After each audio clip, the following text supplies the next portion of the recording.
Welcome to Talking Heads on USA Global TV, starring the one and only wonderful Dr. JACALYN. It's a prestigious place where world-class influencers and experts meet, and where you'll find the most trusted advisors and coaches for all things in life and business. Visit usaglobaltv.com to sign up for our newsletter, get the value you need, and be first in line to learn about events and giveaways and other valuable content. Connect with us. Email Dr. JACALYN at usaglobaltv.com to talk about how you can become part of USA Global TV. That's USA Global TV, where the doctor is always in. Hello and welcome to USA Global TV and Radio. I'm Dr. JACALYN KERBECK, and our show today is Loving Longevity. And we're going to be talking about how it's never too late to achieve your goals. So before we bring out our fabulous guests, let us welcome the dynamic, the one and only Annie Bush, who is a holistic longevity strategist and my co-host. Welcome. Good morning, good afternoon, good evening to everyone from wherever they are joining us today. So exciting, Annie. By the way, our broadcast engineer let me know that in addition to the 8 countries that were listening on the radio, the first day we went live, which was last week, we now have, I think, 15 others. So it's amazing. So TV and radio keeps building and building. And a lot of that has to do with the incredible work that you're doing here, bringing people from all different walks of life, all different backgrounds who have the same goal, which is helping us live a longer, healthier life. So kudos to you, my friend. And, you know, a more fun life, a more adventurous life. Yes. Yeah. Yes. Getting out of that house and off that sofa and out there living. So before we bring out our guests, I want to spotlight you, and I want you to share with our audience who's joining us for the very first time, who is Annie Bush and why is longevity so important to you?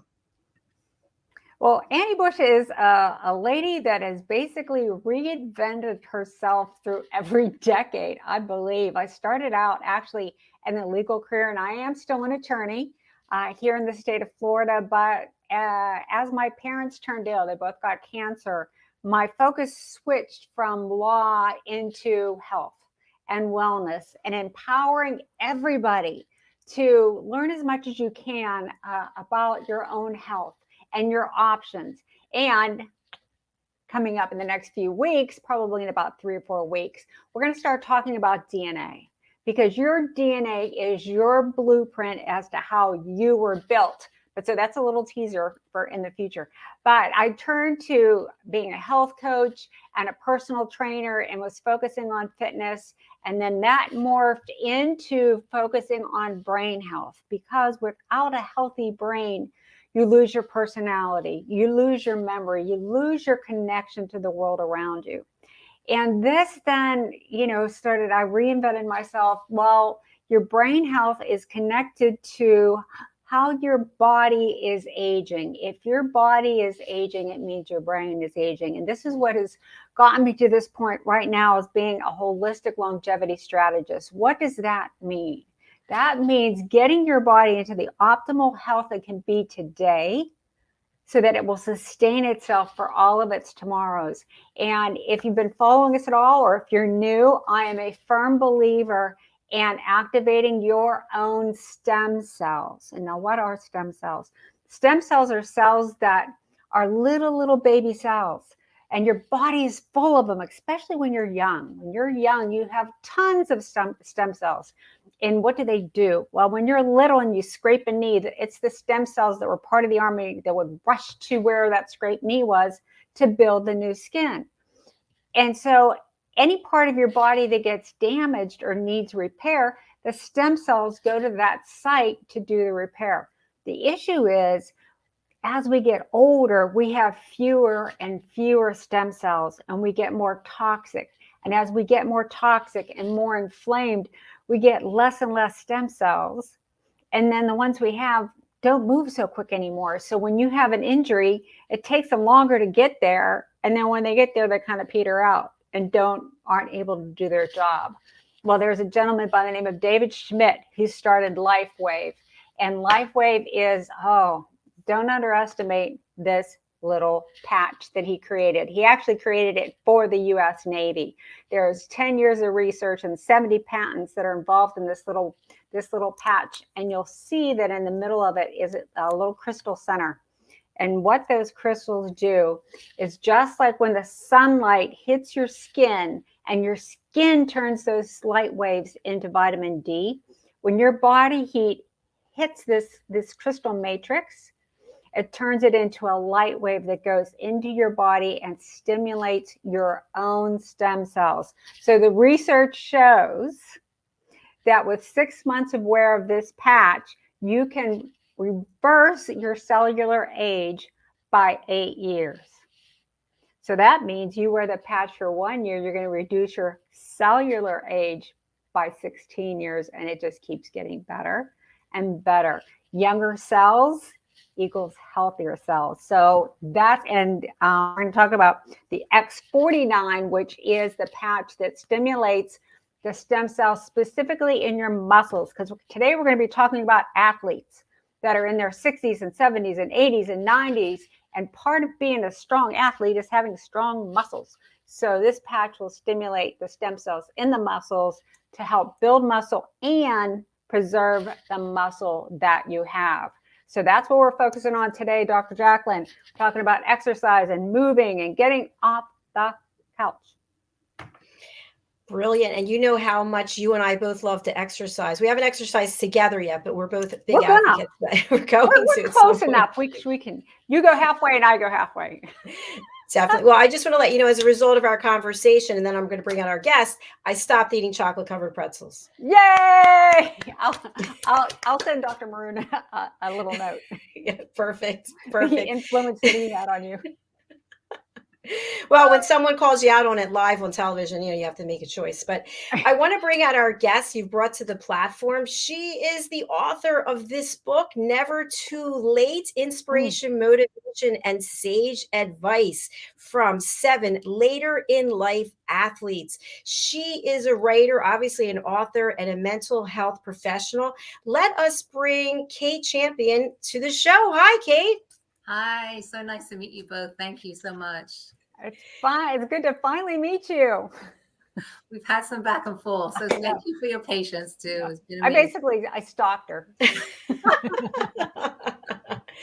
Well, we're so glad to have you here. And you heard Annie's background information about her experiences in life and why longevity is so important to her. What was the catalyst that drew you into the world of writing? And I know you've got another book that's coming out, but why is this so important for you to be able to communicate your message this way?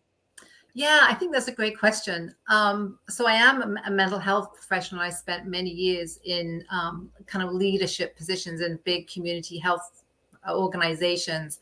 And I got a little later in life, 55, around 55, and I was feeling really burnt out. And I just was sitting in meetings and getting this kind of anxiety in the gut. And I'm thinking, oh my goodness, something has to change.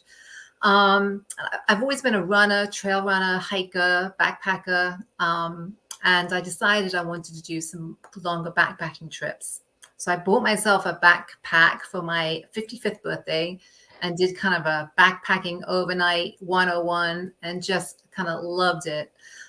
Spent 3 days kind of out in the backcountry, and and during that time I met this woman, this amazing woman, and I actually featured her in Never Too Late.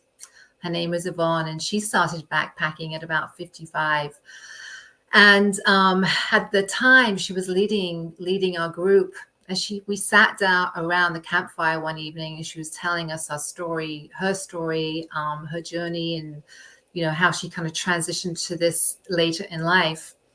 And I don't know, this kind of inspiration, being out in nature, out in the trees, listening to her story, some dissatisfaction in, my leadership role, all kind of came together. And on my way home, I remember pulling over on the road, on the side of the road, and literally kind of sketched out this book. It just kind of came to me like whoosh, just came into my body, into my mind. So I pulled over, made some notes. And when I got home, a 3-hour drive or so, I got home and started doing the research and putting the book together. And that was that. It's been the journey ever since then. That's incredible, the way that it all just came to you. I mean, people struggle for years to even put one page together. Congratulations. Yes, thank you. It was pretty easy. I hate to say that, but it was pretty easy. But yeah, that was part of the journey, part of the story.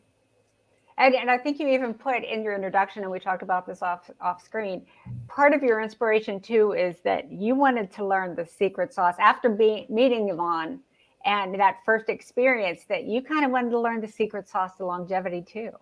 I was fascinated, and part of my personal mission is been to kind of inspire and support. So I wanted my own inspiration. I wanted to know what the secret sauce is, especially heading into 55. I'm now kind of closer to 60. And I wanted to know what the secret sauce was, but I also really wanted to inspire others to really get out and keep moving and keep strong and keep healthy. I just feel like it's so important. It definitely is. And what I really want to also commend you on is leaving that role that you were in. We've interviewed so many people on this platform who are doing something in corporate, or they're doing something for their whole life, and all of a sudden they're 50s or 60s. It's like, whoa, what am I doing? And there's a sense of empowerment, and also it's liberating, isn't it? Oh, absolutely. I call it, I was in a leadership role for many, many years. I call it my big girl job.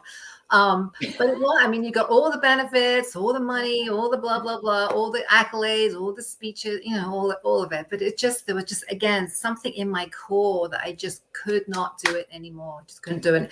So I moved into private practice and just, thrilled and so happy with what my life in the way it has evolved at this moment. Yeah. And one of the quotes that I wrote down from you personally, yeah, this ties into you like leaving your big girl job, is I've learned to say no to crap that doesn't serve me. Yes. And that muscle keeps getting stronger. Woo-hoo! Yay. Yeah. Absolutely. Oh my gosh. Well, let's dive into some of these fabulous people that you wrote about. Is there any particular place you want to start? After the break, I think I'm going to start and dive into Sister Madonna a little bit. So I am game with whatever. I'm game. Whatever you want to throw my way. Who was your first interview? My first interview, oh my gosh, that's a great question. My first interview was the female rock climber. She was the oldest British woman, I don't know if it matters that she's British, to summit Mount Chu in Nepal. So I reached out to her. Her name is Gibson. Charlene, thank you so much. Charlene, it's been a while since I've written the book. Charlene Gibson. We had a lovely conversation, reached out via email, was connected by phone, had a long conversation. And she was my first person. She was the first person I reached out to and the first person to say yes. And she was my first person. What would you say were some of the key takeaways that you had from that interview? I would say her particular story was really neat because she didn't have any community. She didn't have any friends, any like-minded people. And I don't know if you're aware of what it takes to actually climb and summit a summit. That is an incredible feat, incredible feat. So she really went solo. She went, she did her training solo. She went on expeditions solo. She went with a group of people that she didn't even know. And, as a later in life female, I think that takes a ton of guts and a ton of courage. So I have a lot of kudos for her, for sure. That does take a lot of courage. I won't even climb a rock wall. So Yeah. Yes. Yes. Oh my gosh. And then Pat Gallant Charette, if I'm saying her Yes. name correctly. Yes. I told you before that I wrote down some quotes. One of her quotes is, "If your boat doesn't come in, swim out to it." Yeah. So she Tell was her- another amazing woman. She is a marathon swimmer, and I had a lot of kind of admiration for her as well, because I'm a crap swimmer. I'm great on land. I'm not so great in the water. So, but she started swimming. Her son was swimming in high school, and she swam a little bit as a kind of a youth. But then, she had mom time and raised a family, had grandkids. And again, later in life, went back to marathon swimming. And she is actually at the time of writing, the oldest woman to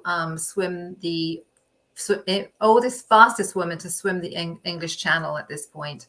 So, and she's gone on to model swimwear and do all kinds of incredible things. Again, later in life, much later in life. So another inspirational story. She was really interesting to read about the way that she mentally approached these marathons. And for the listeners and the viewers, these marathons that she did took like over 9 hours of swimming. Yeah. Swimming. And that there's a difference between listening to your body and listening to your mind, and getting rid of the stinking thinking. Absolutely. I cover that a lot.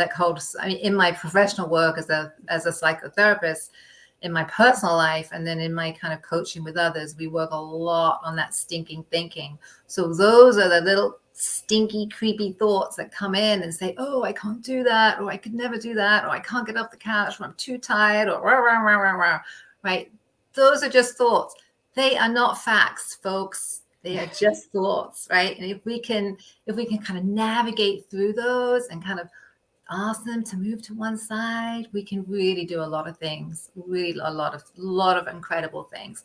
And I think I had a question for all of these people around, what do you do about stinking thinking? So, I feel like I'm a pretty good at answering that question. I want to throw out a question in regards to that statement that you just made, because I've heard this from people for years, friends of my parents. I'm too old to play tennis anymore because I might break my leg. I'm too old to walk because I could trip. And so what do you say to that? Am I allowed to swear? No. You are actually, yes. Sure, go ahead. It's really, really limiting, really limiting. I want to say so much that. So first of all, I have a story. My husband and I were getting ready to do the rim to rim on the Grand Canyon.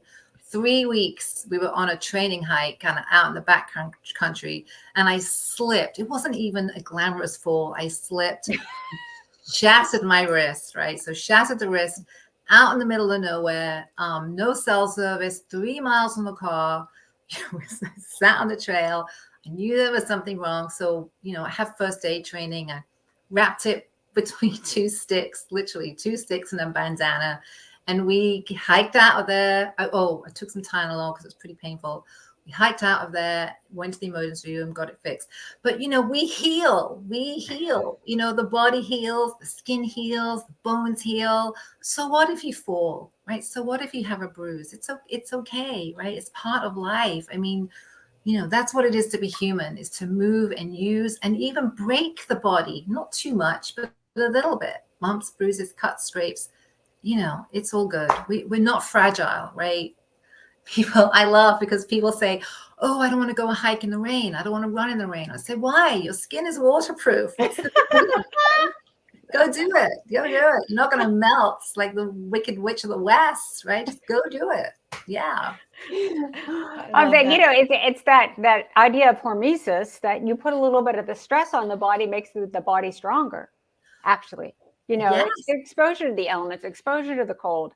Yes. And with athletes like Pat, I can just imagine her like in the middle of this big body of water that's cold, And all she's thinking about is she's not going to be able to make it because she's going to get hypothermia. But really, she's okay. But that's but like being out in the middle of nowhere, like you and your broken wrist. Yes. But we talk about this a lot. Every cell in your body hears every thought that you have. So every cell responds to all that stinking thinking. So you can just choose to flip it, reframe it, and say, you know what? I'm okay. Yes. I'll be able to go play tennis and not break my leg. You know what I mean? It's just that reframing, and then your body responds to what those thoughts are. Absolutely. And I think you make a great point, right? The mind-body connection, right? Remembering this is a two-way street. This is a super highway, right? That's going back and forth a gazillion times a day. And what we think is going to affect how we feel and how we behave. And also, we can on the reverse, right? We can notice a little fear or a little anxiety, and we can see that for what it is without getting hooked into, oh my gosh, I'm so scared. Or, oh my gosh, I'm so nervous. And that's where our thoughts can be our friends, right? Mm-hmm. We can use thoughts. Thoughts can be great, but also thoughts can be, our minds can be a scary place. So, it's learning to navigate it all, navigate the feelings, navigating the thinking, navigating the limiting beliefs, and going out and trying, right? You don't have to go out and run a marathon. You can go out, when I'm working with clients, I said, okay, just go out, walk to the mailbox and back. Go out, walk around the block and back. You don't have to be a super athlete and super strong. You just got to get out and move, try something. Yes. That's a really good segue to one of your other athletes, Richard Britton. Yes. He basically said, I can wither away and become an old man, or I can do something about it. And he talks about that it took him a while. This whole thing is just, walking to the mailbox, that he started out just walking a mile. And then it literally took him 3 months to work up to 3 miles. So can you touch on your interview with him? Yeah, he was neat. He has some great stories. He was, he has some great stories. He was just really fun to talk to. Very kind of, I don't know what the word is. Let me think for a second. He was very off the cuff. He had a very dry sense of humor, and he told some funny stories about kind of arriving at a race and not being really prepared and having too much to drink the night before and blah, blah, blah, blah, right? So he definitely had a great sense of humor. But talk about drive and determination. I mean, this man literally, I think in the book, it talks about, he had a dip on the couch where his rear end had sat for years and years and years. And one day, he had gained a lot of weight. He was drinking more than he probably would be wanting to. And one day he just said, no more. And he's done incredible things. He's run marathons, 50 milers, 100 milers, and just loves it. And he does a lot for the vets and their suicide awareness program too. So not only is he giving back to himself, but he's also giving back to the community and, serving in a way that really true to his value system, which I really admire. Thank you so much for sharing that. I was just imagining sitting in a sofa with that indentation and getting up and running marathons. That is so inspirational. Fantastic. Well, we've got a lot more to discuss, and I know you're going to read from your book. When we come back, we're going to take a short break and hear from some of our sponsors. So stay with us. We have more with Annie and with Kate right after this. We're going to take a moment. Thank you. Take a moment. Take a moment. Take a moment. Take a moment. Take a moment. Take a moment. Take a moment. Take a moment. Take a moment. Take a moment. Take a moment. Take a moment. Take a moment.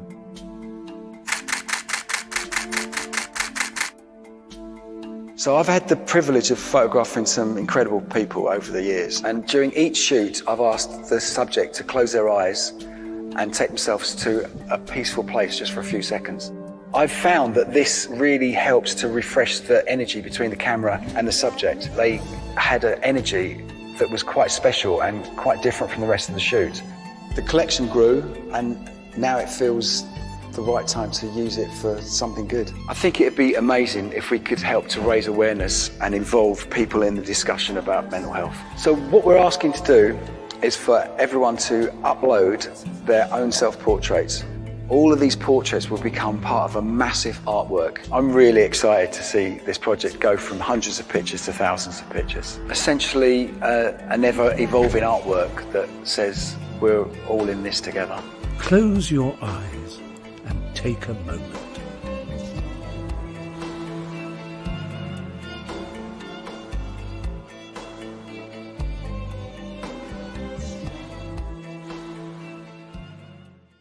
The overnight gives me a sense of community. The overnight starts conversations with people. The overnight walk shows you that you're not alone. Loss due to suicide is very isolating. When I lost my sister, it was really hard to talk to other people about it. So it's really important to find AFSP and to find this walk. I feel that I'm in a community that is one place where I don't have to explain myself. Grief is a journey, and remembering my brother is always going to be part of my life, and this is helping immensely. Talking about my experience allows me the opportunity to help any other survivor. I'm here to talk, and I'm also here to listen. The 16 miles goes faster than you think, and there are people around you the whole time to support you. You walk all night, and it gets really tough, it gets really dark, but you hear the cheers, you kind of look ahead and you see that light. It symbolizes just keep struggling, there is a light, you are going to finish. Crossing the finish line feels unreal. It's just such a gratifying feeling, and such a feeling of hope and strength. There's really no words for it. It's unspeakable joy. To walk back through the arch and see the luminaria lighting up the night, it's overwhelming. I find fundraising to be easy. I had a modest goal set for myself, but when I started doing it, I realized I could raise that goal and achieve more than I thought possible. The money that we raise goes to research, advocacy, and funding programs so that we can prevent suicide and save lives. The best part of the overnight, the people you meet. We're all carrying a heavy load, but I can help you carry yours, you can help me carry mine, and then we can all get through this together. I'm walking for my brother. I'm walking for myself. I am walking for all suicide survivors. Join us. Walk with us. You are not alone. One night. One goal. Stop suicide. No matter how dark it seems, there is hope. Walk with us. Walk with us. Definitely come. It's a life-changing, life-saving experience. Register today. Register today at theovernight.org.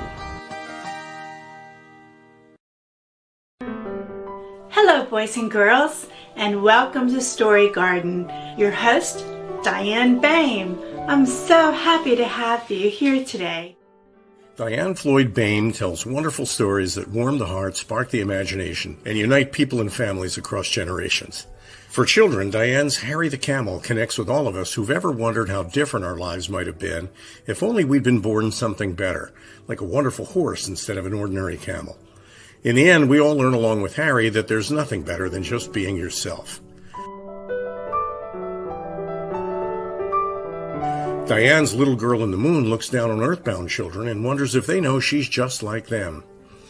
A story of love, home, and the bond between mother and daughter, its powerful theme that we're each of us different yet all of us the same plants a seed in children that promises to blossom within a loving and trusting grown-up.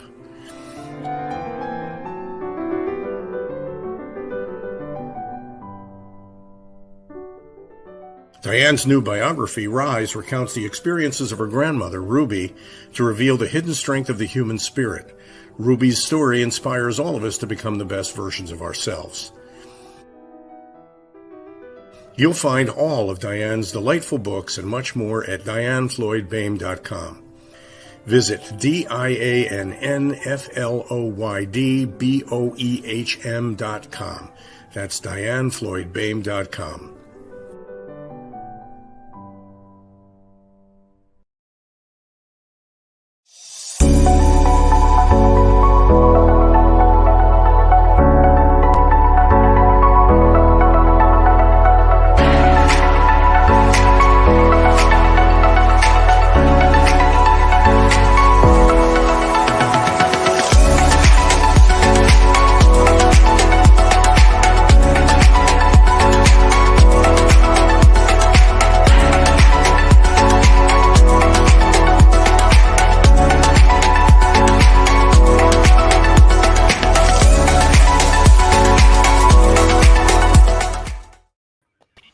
everyone, and welcome back to USA Global TV and Radio.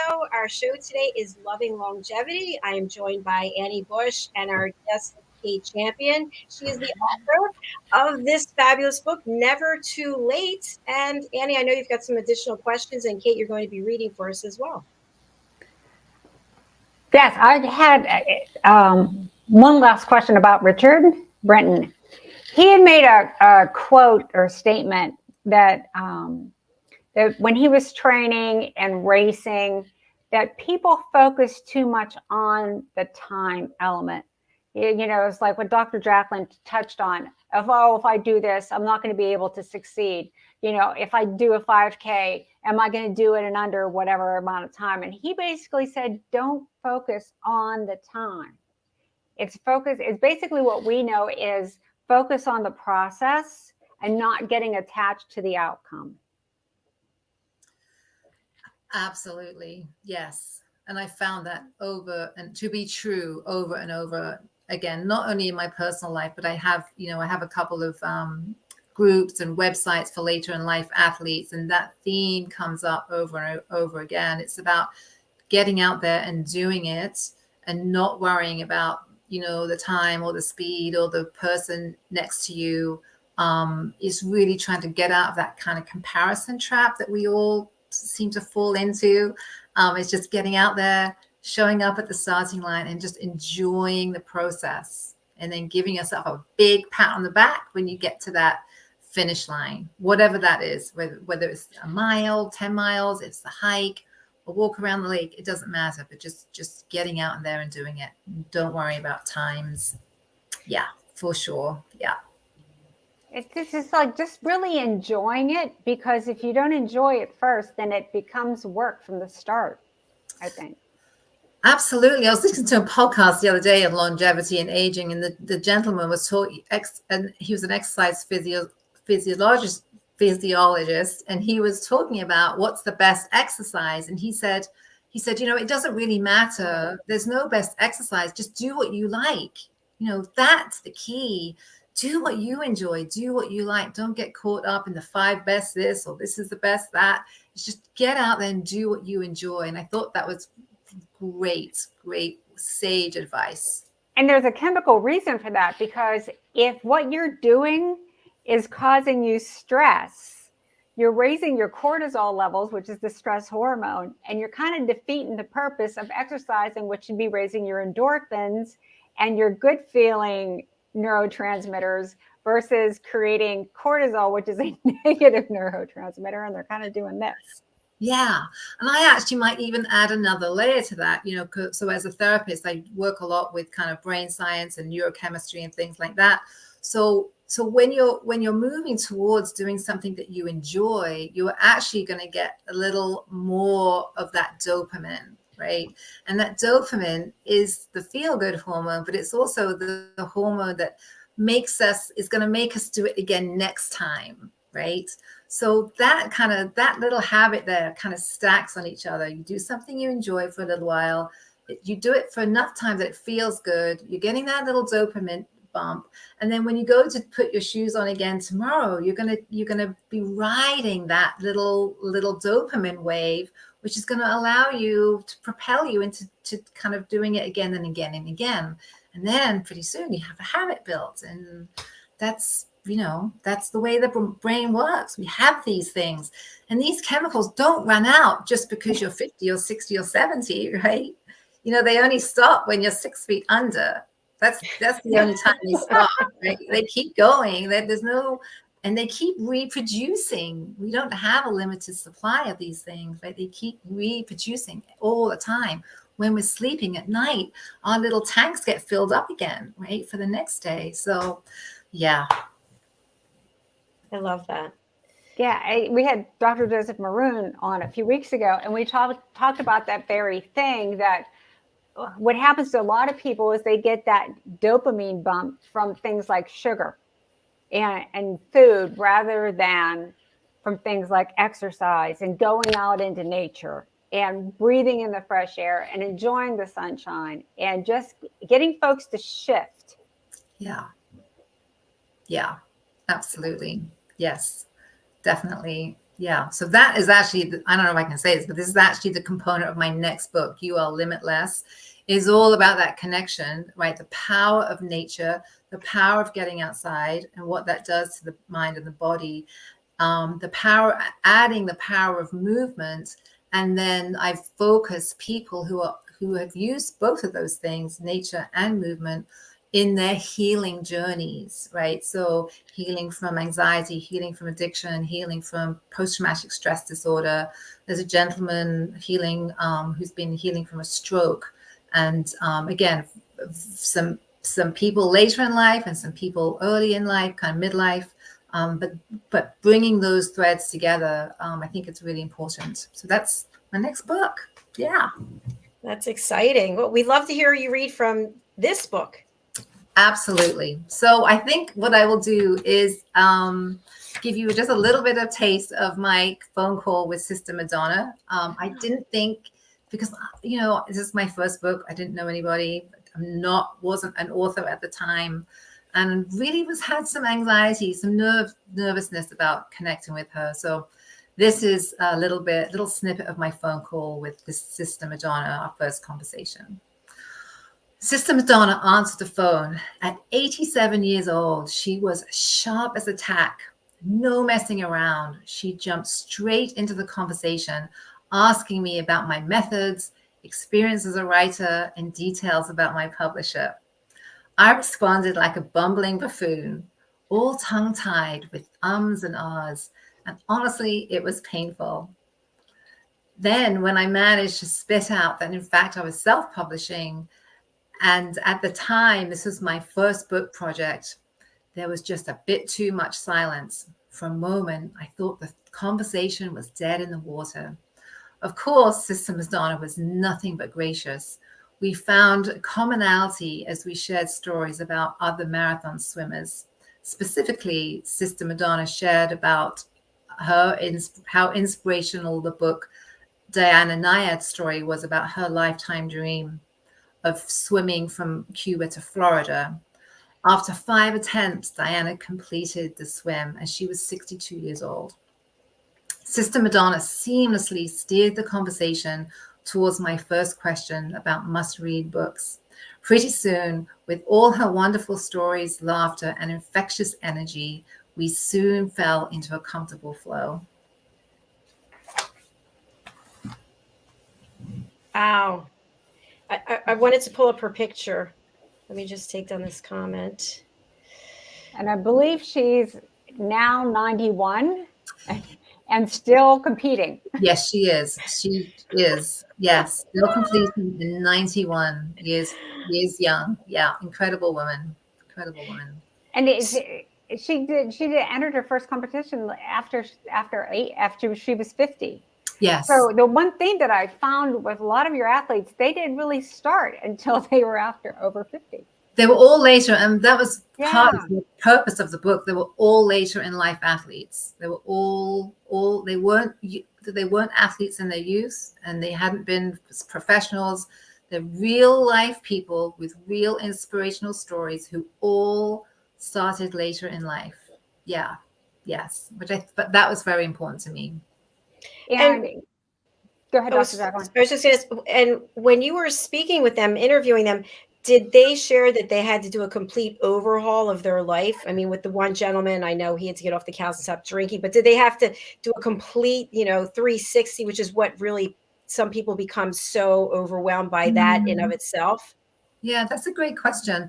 That is not the kind of message I've got, and I can talk from my own life. I'm still, very active and get out there, and you just have to be able to, even with busy lives, right? Even if you can find 20 minutes, half an hour, even honestly, if you could find half an hour and split it into, 3 10-minute blocks throughout the day, it's really more of the intention.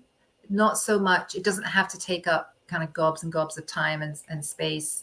Maybe there's a little bit of adjustment, but it's not huge. Thanks for answering that. I appreciate it.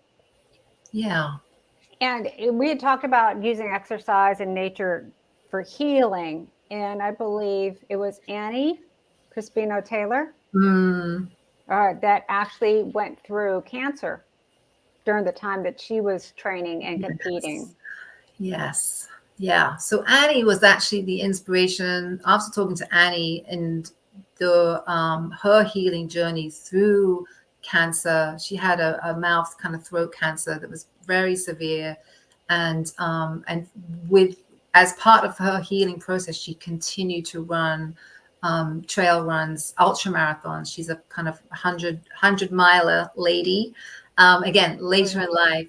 And she was actually my inspiration for this current book that I'm working on, because again, she used running as a way to kind of keep herself sane through all the cancer, the chemotherapy, the rehab. It just really, just really heartwarming story. I think she had done her first ultra marathon, which you said was 100 miles at the age of 50. And then her goal was to do one each year until she reached 60. Yes. And then got cancer and midway through that process. Exactly. She got cancer, midway through the process, had, again, the chemo, all the surgeries and things. And then she actually was able to complete her goal. She continued the 100 milers, did the 10 in 10 years. And by the time that she was 60, a great story. Great story. And she talks about how it affected what she could eat and what she couldn't eat, and getting the proper nutrition so that she could stay strong enough to do these races. And it was just, it just made me want to go out and move and make a smoothie. Yeah, incredible. And she really talks about the connection with her dog as well, right? Her dog was her. Because sometimes it can be a pretty solo activity, but she would go out with the dog, and just a great story of kind of nature, that connection, and that healing power, to be out on the trail, to be in the fresh air. Yeah, really powerful story. And she talks about the value of being patient. Yes. And because you have to imagine that when you're coming back from something like that, you have to have some grace with yourself, and to take it slow and be okay with taking it slow, to be able to work back to it and giving yourself that grace to do that. So for those of us that are just starting out, if I wanted to start running, I'm not going to run a marathon tomorrow. I need to learn that patience. Absolutely. Yeah, and I think I'd like to add another piece to that, a little exercise, a little tip. Again, something I work a lot with is learning to have the grace for yourself and have some self-compassion. We're so good, again, going back to that thinking, kind of beating ourselves up. I'm not fast enough. I'm not strong enough. This person's faster than that, blah, blah, blah. But let's just take a minute and let's just put hands on the heart and just say, okay, I'm good enough. I did this today. I did my best. I got my shoes on, and just really kind of giving yourself some self-compassion and some gratitude. And that can go a really long way, again, and help you get out there that next time as well. Thank you for that. That is really I think a great place to close out the show. So I really enjoyed having you here, and I look forward to you coming back with your next book. For people who would like to reach out to you, they want to purchase their book, they want to hire you, and they can't read the banner, or they're on the radio, what's the best way to get in touch with you, and who would you like to contact you, Kate? Yeah, so I am available for speaking. I am a transitional coach, so I work a lot with kind of transitional phase of life stuff. Obviously, I'm an author. My website is katechampionauthor.com. You can buy my books kind of anywhere, Amazon, for example, all over the world. And just feel free to reach out if you have any questions. If you jump on my website, there is a free book available. It's a safety guide for hikers and backpackers and runners. Again, it's a free download as a gift, just as a way to encourage people. And just thank you so much. It's been a pleasure. Thank you so much. It's been an honor to meet you, and we wish you continued success and happiness. I'm looking forward to that new book. I will definitely let you know when it's out. Yeah. We're getting close. Fingers crossed. Yes. As I was stalking Kate, she's like, I'm in my final editing phase. That's right. So we're getting close. Yes. So thank you for taking the time. And I just wish you so much success. And yes, we would love to have you back to talk about the new book. Awesome. Thank you both so much. Take Thank care. you. And we'll see you soon. Bye-bye. Bye. Thank you so much for bringing her to the platform. And I just love the stories that she's shared because it's so inspirational, so much wonderful, like a light for all of us to think it doesn't matter what our age is. It's in here. We've been pre-programmed to think, you're not relevant at a certain age. You can't do it. So that's what this show is all about. Annie, how can people get in touch with you and how can they purchase the patches? They can get in contact with me by the easiest way is to email me at www.yourtotalbody@yahoo.com. Oh, that's not www. It's just yourtotalbody@yahoo.com is the email, or you can call me, text me 941-468-7091. That's 941-468-7091. And if you want to talk about the patches, why don't you just go ahead and email me? That's probably the easiest way. I can then email you some links with some great videos, the science, testimonials. Again, if you're ready now to get off the couch and start moving and start exercising, I would definitely recommend the X49s to start building that muscle and preserve the muscle that you have. All right. Thank you so much. Love that. All right, Annie, it was great seeing you again today, and I hope you have a beautiful weekend. You too. Tell them I said hi. All right. Thank you. I will. Bye. Bye-bye. Well, folks, that concludes our show for today. Our next show is coming right up in less than 15 minutes. It's presenting Pet Psychic Amina. And I always love that title because I have the lovely honor of presenting her. I put her up on the screen. I present her. There she is. So today we're going to be talking about the value that each and every creature has in this world, including mosquitoes, because Amina is always saying, I don't know why they're mosquitoes. So we're going to be looking at that. One quick announcement, actually two quick announcements. My new book is coming out, and it is a collaboration with 11 other authors. It's called Adversity to Awesome. Each of us has a chapter in the book. I work with my book coach, Red O'Laughlin, that we put this all together after I interviewed this wonderful group of 11 people. And we're having a live book launch here on USA Global TV and radio. And that is on May the 4th, where we will work together to get this to be a #1 best-selling book on Amazon. So if you'd like to have a live book launch on our platform, please do reach out to me. You can go to my website, usaglobaltv.com, or you can go to my personal website, drjacalyn.com. Last announcement. Today is the last day. I'm kind of excited. It's the last day. I'm closing out the registration for our reunion show on May the 1st. What is this? It is a 6-hour live streaming event that is not an interview. It is all about people promoting their work, whether it's your screenplay, it's your event, it's your book, it's your song, it's your poem, it's your business. You get 15 minutes to present and promote to our audience, and that's on television and on the radio. So if you're interested, you can go over to our website. What is it? Yes, usaglobaltv.com. Book your session. That's where you can book everything. All right. Thanks again for being here. Thank you, Annie. Thank you, Kate. We're coming right back with Pet Psychic Amina.